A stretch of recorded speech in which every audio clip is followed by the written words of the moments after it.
Well, good day to you. It is July the 12th, 2025. I hope wherever you are, whenever you're listening to this video, you're having a wonderful day and you're doing well. My name is Gary Willing. I want to welcome everyone to Search for Signs. I also, at the beginning of every one of my Q&A videos, I always encourage anyone who is interested in knowing more about this information to look into it for yourself. I'm not expecting you to believe what I have to say based on what I'm saying and just because I said it. In fact, I hope you don't. I hope you take the time to look into this information for yourself. But I am simply presenting this information for you to look at and for you to consider, not to change your belief structures based on the fact that I said it. So look into some of the information on some of the websites that I provided links for in the description portion of these videos, such as the Share International site. Link is at the very top. If you want to come back and join the discussion, post your comment. Let me know what you think. A lot of times I dissect the comment and it gives us something to talk about and perhaps learn about this information that way. And I always appreciate when people do comment, even if you don't like what I have to say, and that's the reason why you're commenting. But I also appreciate questions. So if you have a question you want to ask me, post your question in the comment section. If there's something else you want to talk about that's not necessarily a comment or a question related to this information, email me, searchforsigns@mail.com. That's the way to get that to me. All right, now I want to start with Western Health. And I really do appreciate your comment to whoever this is who's commenting, but I believe there's always a Buddha alive and one in the world now. But he, she has no benefit to disclose the identity and can work silently, bringing people closer to themselves. Well, there is some truth to what you're saying. There is a Buddha in the world today, and that is who I've been talking about these many years on this channel, Maitreya, who is known by the Buddhists know him as Maitreya Buddha, the fifth Buddha. But if you're a Muslim, you don't really care about the name Buddha, right? So they're looking for the Imamati, which is another name that Maitreya is known as.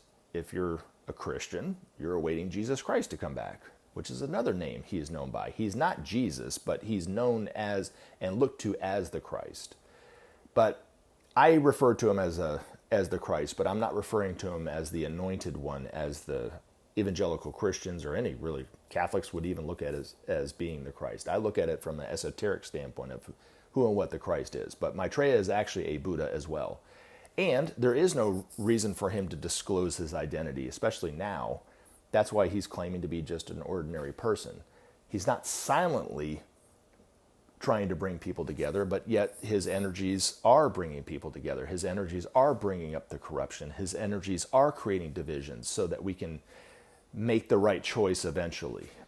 His energies are awakening us to the problems of the world. His energies are awakening us up to our own divinity, slowly but surely.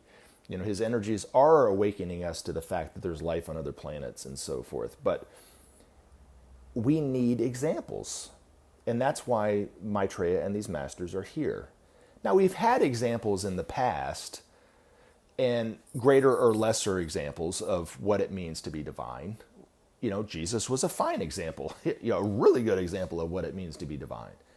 But he's not alive. I mean, as Jesus was today. I mean, Jesus himself is actually in the world today.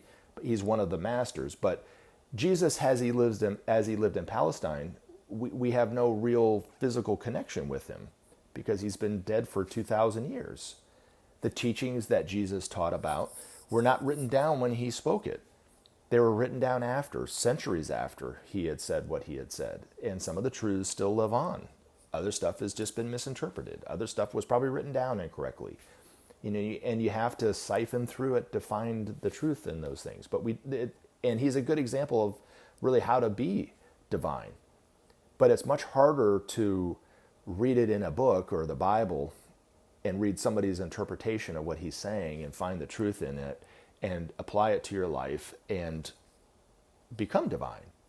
It's much easier to see it in our own lives. And that's why these masters are coming out, to be examples of what it means to be divine, to help us through these difficult times too, to help us create structures, economic structures, political structures, social structures, to help us start to, in an esoteric way, to be able to use the new energies of Aquarius coming in. But from a practical standpoint, to build these structures politically and economically, especially, to support the needs of all and not just the needs of a few at the expense of all, which is where they're in, how they're in place right now, right? So, but the other thing too is, and I get this comment or question all the time from people that say, why do we need a teacher? Can't we just get it on by ourselves? Well, I mean, look at the world that we're living in. You know what I'm saying? Are we doing pretty good? You know, are there any planets out there that don't have a universal savior that comes to help? Probably. There's probably some planets out there that haven't made very many mistakes, and they're moving along pretty fast. You know what I mean? There's got to be, right? Ours is not one of those planets. We've made many mistakes in our history. We've come to the very brink of destruction several times in recent history, where we could have very easily destroyed ourselves had it not been for the help of these masters helping us, the space brothers helping us, and even very, very advanced disciples working silently, and their names will never really be known to us, but have worked to keep us from falling off a cliff. And we're at that point again. You know what I'm saying? But it's a cosmic law to have a world teacher come out at the beginning of one age. And really, one of the great misinterpretations of the Bible is that the world will end. I mean, eventually it will end. I mean, everything with a beginning has an end, but it's not anytime soon. And humanity's long journey on this planet called Earth is not ending now. We're not in the end times. There's no truth to any of that. It's based on fear and misinterpreting their own scriptures is really what it is. But it's the end of the old and the beginning of the new. But look throughout history. Just kind of inquire for yourself over the last 2,000 years. Try to put yourself in the way people thought, the way the people saw each other, the political structures, the economic structures, the way that we communicated to each other, the way that we saw each other. Try to put yourself 2,000 years ago, and you can't. You know what I'm saying? Because we don't think that way anymore. We don't relate to each other that way anymore. We're in a totally different humanity than we were 2,000 years ago, when Jesus was trying to just give us an inkling of what it means to love one another. Just a little bit of what it means to, understand the law of cause and effect, the law of harmlessness. He was just giving us just a little bit of the teaching of it, and how we've misinterpreted it, how we don't apply it to our lives, how we've taken a teaching that was about love and make it about an ideology, and then all the violence and the hatred and the bigotry and all the negative things that have come out of humanity doing just that, when really simply Jesus was just teaching us how to love one another, right? So we've lost our way so much over the last 2,000 years, but yet we've gained a lot since then. You can't say that humanity hasn't progressed in the last 2,000 years. And where are we going to be in another 2,000 years? Well, according to the masters, we will be far more advanced than we are today. We will see life totally different than we see life today. We'll be living in a world of peace. We'll be living in a world of such peace and justice that the people and ourselves in the future will have no understanding as to why we lived the world the way that we live today. Just as we have no idea why did we live like 2,000 years ago, not knowing what was just a few kilometers away from where you were. I mean, that was their life, was just a few miles from one another. They didn't venture out that far until they started trying to explore the other reaches of the earth. In the future, we don't really know what's out there in space. Eventually, we'll start to explore out there in space, but together as a humanity, not one corporation competing against another corporation or one country competing against another country, but working together cooperatively, coordinated, We'll have a better understanding of ourselves as divine. We'll have a better understanding of what it means to love one another. We'll have a better understanding of what justice means, which are just words today, but eventually there'll be a reality. And Maitreya, the fifth Buddha, will inspire humanity to build this brilliant golden civilization based on righteousness and truth, which is a prediction that Gautama Buddha made of him. But there is truth to what you're saying, and I do agree with what you're saying. But the inspiration, or I guess the path to build this golden civilization based on righteousness and truth, there's only one way to do it, and that is for nations of the world to share with one another. That's the only way to do it. There is no other way. Every other way has been tried and failed. Every other way is tried and failed. And our so-called leaders today are preaching peace. And there is no peace in the methods that they're doing. None. It will never bring peace and justice, ever. The only thing that will bring about peace is to create justice on the planet, to have the needs of the people taken care of. The only way to bring about that is for nation states to share. That's the only way. And when humanity realizes that, as Maitreya says, as we take one step into sharing, we are taking one step into our own divinity. But eventually humanity will have to share. We will see that there will be no other way around it, and that's when we'll try it. And when we try it, we'll go, wow, we should have done this a long time ago. Why did we listen to these idiots that were telling us not to worry about it, right? That we'll be fine. Just keep doing what we're doing. Why did we listen? Why did we follow the people? Why did we build this structure called commercialization, which is really killing all of us off? Why did we do this? Well, there was no reason for us to do any of that. You know what I mean? But where we're living today and how we're living today is quite different than how we'll be living 2,000 years from now, right? But we're going through the pains and the struggles of it, in that way. But I really do appreciate the comment. All right, here's another comment. We are one with everyone, and that is true. Supporters and detractors alike. So we love everyone as we love ourselves. And I really appreciate your comment. And I appreciate all your comments that you've been putting in there as well. The one thing I wanted to talk about is love. We have a vague understanding of what really love is. Most of the time, when somebody loves somebody else, we're loving them separate from us. We're loving that person. One of the things that Sai Baba said that I just really stuck with me is he asked one of his devotees, or one of his devotees said to him, I want peace. That was one thing. He said, I want peace. And then he goes, the only way to get peace is to get rid of I and want, and then you'll have peace, which is self-realization, right? And then the other thing that one devotee said to him is I want to help others. And he goes, there are no others, which is the truth of life, But I think I'm starting to come to the realization that the only way to truly love is to realize the self. We are not who we think we are.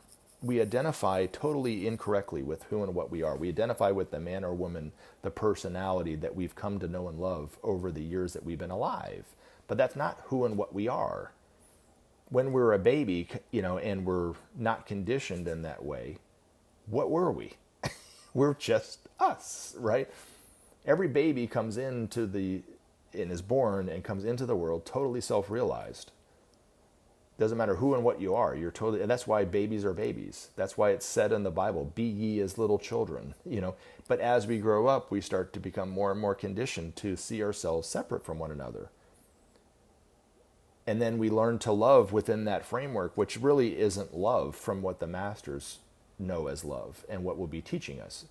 But I don't think you can truly love anything or anyone until you start to see yourself as the self. Love thy neighbors as thyself, which is what she's saying, and when you do, there is nothing but the self. And that's why I think in the Bible, when, and I read this from time to time, because when I read this verse, coming from Paul, of all people, who has talked about love, but, I wouldn't necessarily, just from reading what he's written, or what was written after he wrote it, maybe, I guess is a better way of saying it.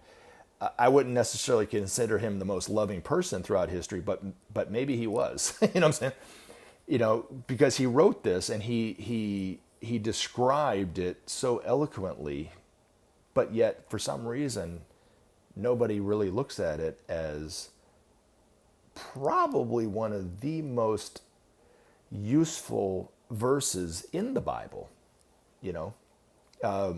And I think personally, if there was no other, if the Bible was only made up of one verse, this would be a verse that really would be something that if you applied it to yourself would totally change your existence. You know, where other verses in the Bible, you probably couldn't say that, right? I mean, there are a few, right? And that's what makes the Bible, the truth in the Bible, right? But he says, owe no man anything but to love one another, for he that loveth another hath fulfilled the law. For this, thou shalt not commit adultery. Thou shalt not kill. Thou shalt not steal. Thou shalt not bear false witness. Thou shalt not covet. And if there be any other commandment, it is briefly comprehended in this, saying, namely, thou shalt love thy neighbor as thyself. But you know, I believe what he was experiencing at that moment that he wrote that was the self. When you realize yourself as the self, you can't harm anyone. You literally cannot lie. You literally cannot desire what somebody else has and want it for yourself. You can't. It's impossible. We only do those things when we see ourselves as separate. And then to kind of swing back to a world teacher, Maitreya, he says, I come to rid the world of the crime of separation. He affirms that as his purpose. So he's coming to teach the art of self-realization. You know, and if you want to know more about how to realize the self, go to the Share International site. Read what Maitreya has already written about what you can start doing to realize yourself as a self. He says it's honesty of mind, sincerity of spirit, and detachment. You know, we all think one thing, say something else, and do something entirely different. You know, you need to have what you think and what you say and what you do all line up. You know, and then he said, you know, sincerity of spirit, you know, he said it's like, you know, sitting on a beach. And when you sit on that beach and you're on a vacation and you forget about your troubles for just a few moments, right? And you're just kind of there.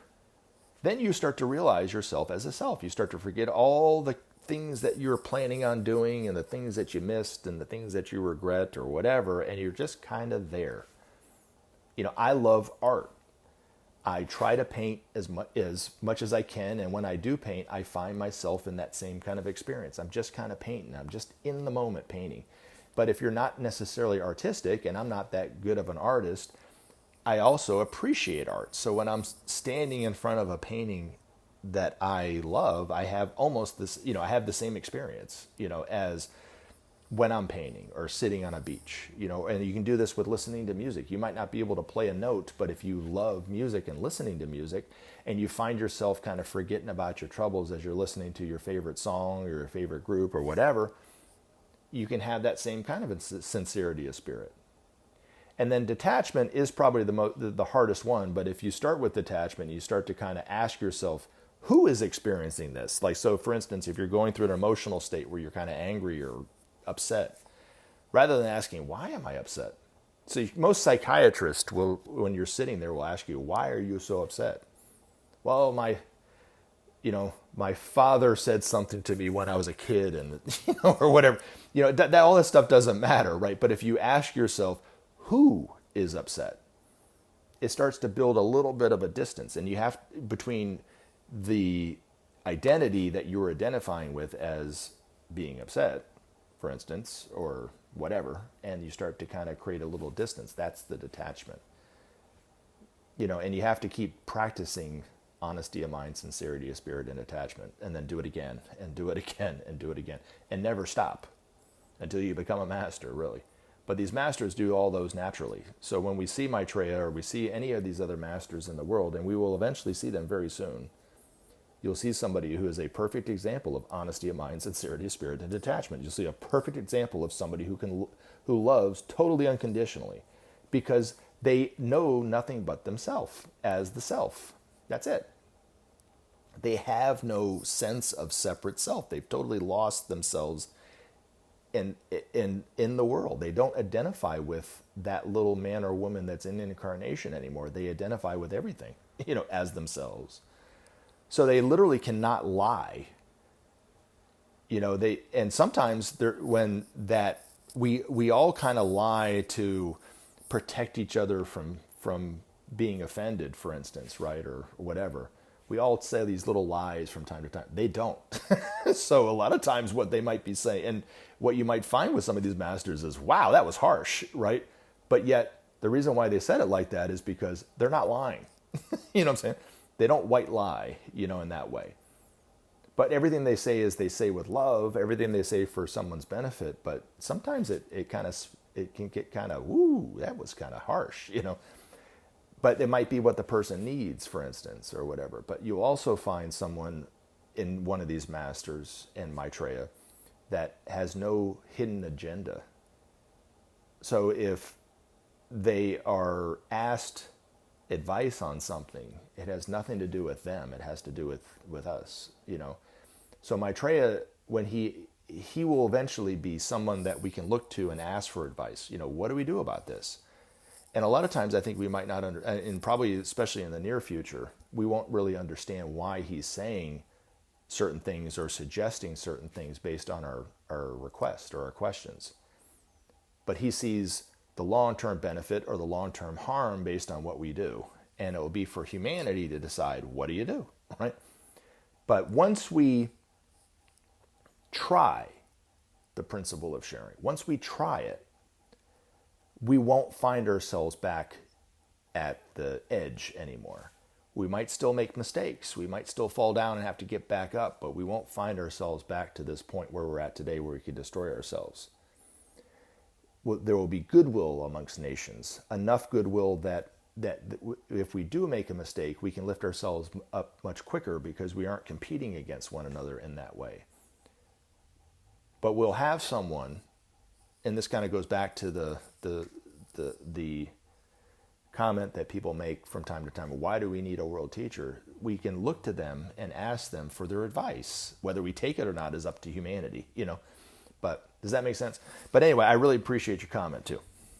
All right. Now, there was a really long comment from, is it Gold's Inside Everyone?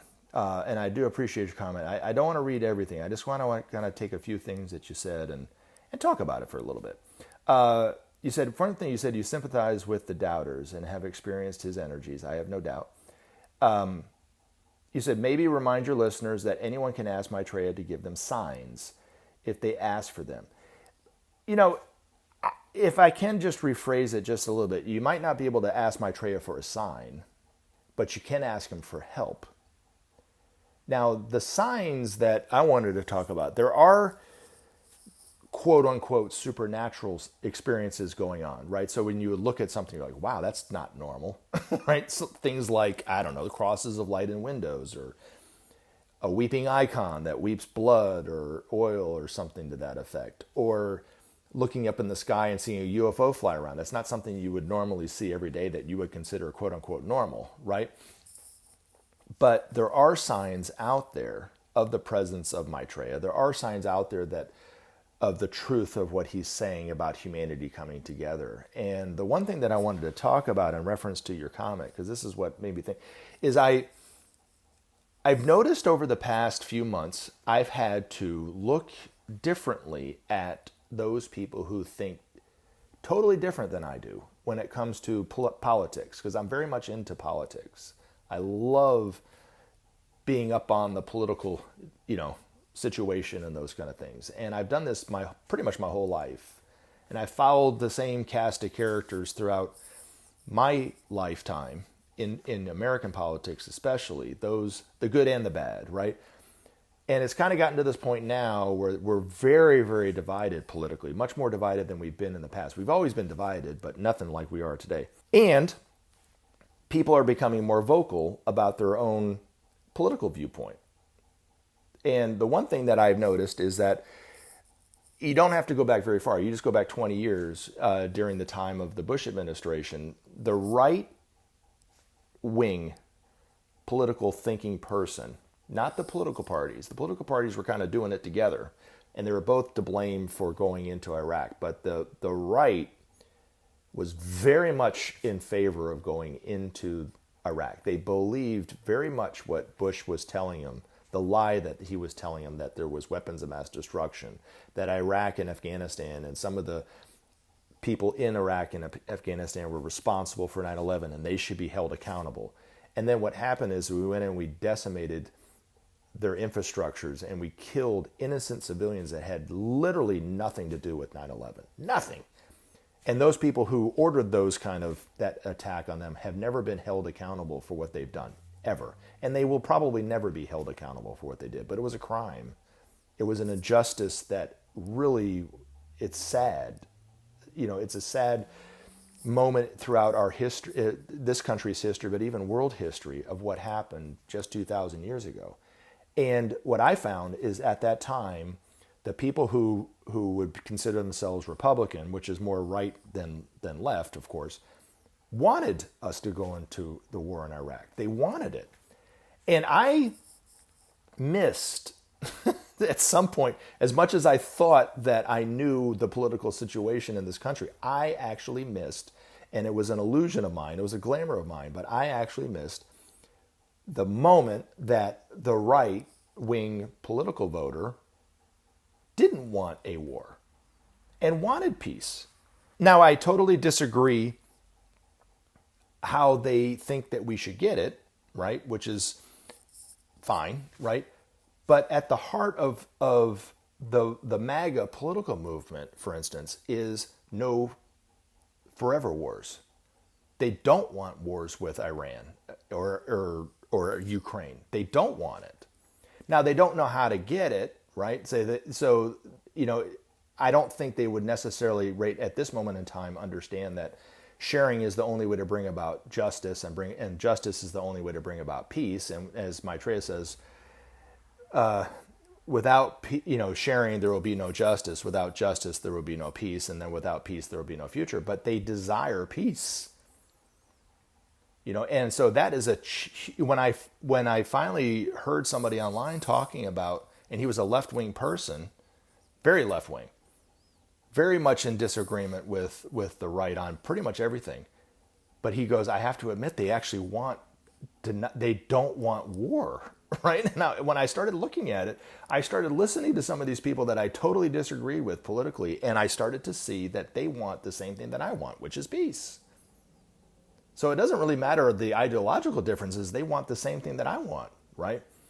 And some of them are really starting to talk about the cause of some of these wars that are going on, like in Palestine, and talking about the same thing that I had been talking about, that I had read years ago from one of these masters, that the nefarious energy of the Zionist movement, not the Israeli people, but the Zionist movement, and the nefarious energy in the Pentagon and the nefarious energy in Eastern Europe, they're talking about it, right? They're starting to see that those 3 points are really the root cause of a lot of the geopolitical problems that we're having. Those 3 points, which Ben's master and the master Jawal Kul pointed out, are the points of darkness that resurfaced after World War II, which is the same energy that the Axis powers relied on for their power. And it's amazing to hear it coming from people that I totally disagree with on pretty much everything, And now, there is an uproar on the right about the cover-up of the Epstein files, which is clear, right? They're seeing it. So all these people that were caught up in this infatuation of Trump, thinking that he was going to be the one that was going to stop all the child trafficking and all that stuff. They had talked about it. That's what they voted for him. And then he and his administration are just covering up this whole thing about these Epstein files, man. They're pissed, dude, but I see this, in the conservative movement in this country, in the MAGA movement, I see some of the same things that Maitreya is talking about. The need for peace,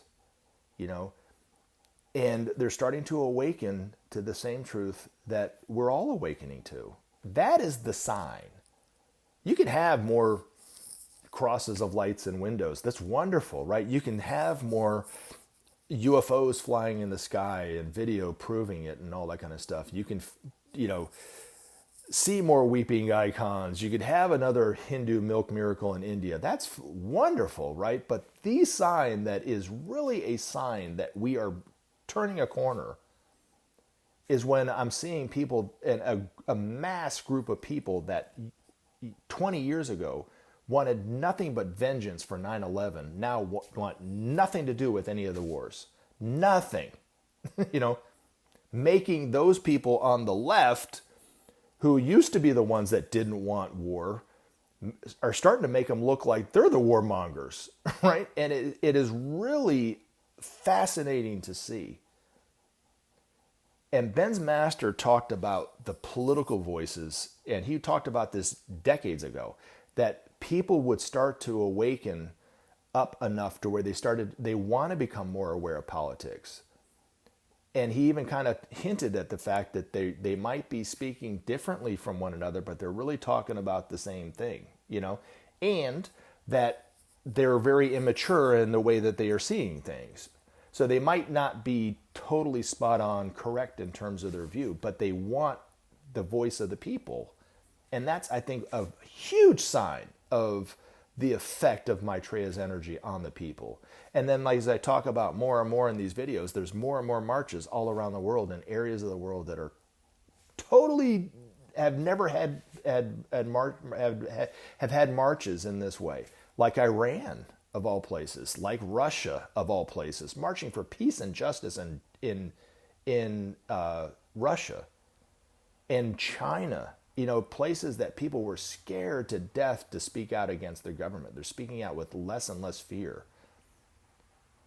And then the last thing I wanted to talk about, which is something that nobody's really commented about, but in terms of the economic situation, it's important to see the problems of commercialization as it is today. It's a huge issue. Maitreya says that commercialization is more dangerous than a nuclear bomb. And it's insidious. It's everywhere. And it affects every one of us. And Ben's master put it as, it's like a monster with its grip on the throat of humanity, squeezing out any creative thought or generous notion. And if you haven't felt it kind of squeezing the life force out of humanity, but it's everywhere. And the system has to collapse in order for us to realize that we can't live like this. But I'm very interested in the automated life that we're about to experience with AI and automated robots and so forth. And so many people are very concerned about the change in that, which is, I think they have a legitimate concern because it's based on commercialization right now. And how someone like Bill Gates, and I was reading it, I didn't hear him speaking it, but I was hearing it with his voice of just this kind of nonchalant, doesn't bother me. But he said that he was saying in about 10 years, the vast majority of the people will be totally put out of work because of automation. He didn't offer a solution. His only solution was, what career could you do now or get into now that would be immune to automation, which he said there was only one. What I'm saying? That even doctors and medicine will be replaced by AI. Politicians will be replaced by AI. But my thinking is this, and there is some truth to that. A lot of what we do today will be replaced by automation. But where is it leading us, right? And for somebody to say with such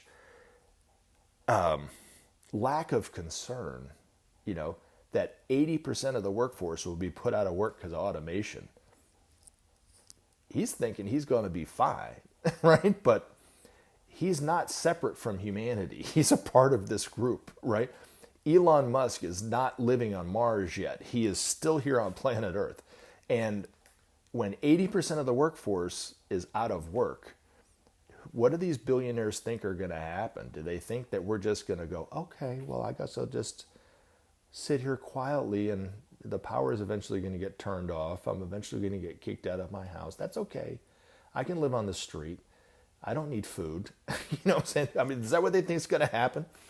But it's almost imperative that they start to look at the principle of sharing, and we start to try the principle of sharing, because once we do try the principle of sharing, in conjunction and in parallel with and in concert with AI coming on, we'll be able to free up our lives in such a way that we can explore our own divinity. That's the aim of AI eventually, actually, not more commercialization and more money for the elites, which is what they're thinking of today, right? But I don't think they're really thinking of the end result of 80% of the people being put out of work in 10 years, So it's coming to the point where critical mass, where we're going to have to deal with the problems of the economy, the problems of political division. It's coming to an impasse where it's we have to deal with these wars. We have to deal with creating peace. We have to deal with the environment.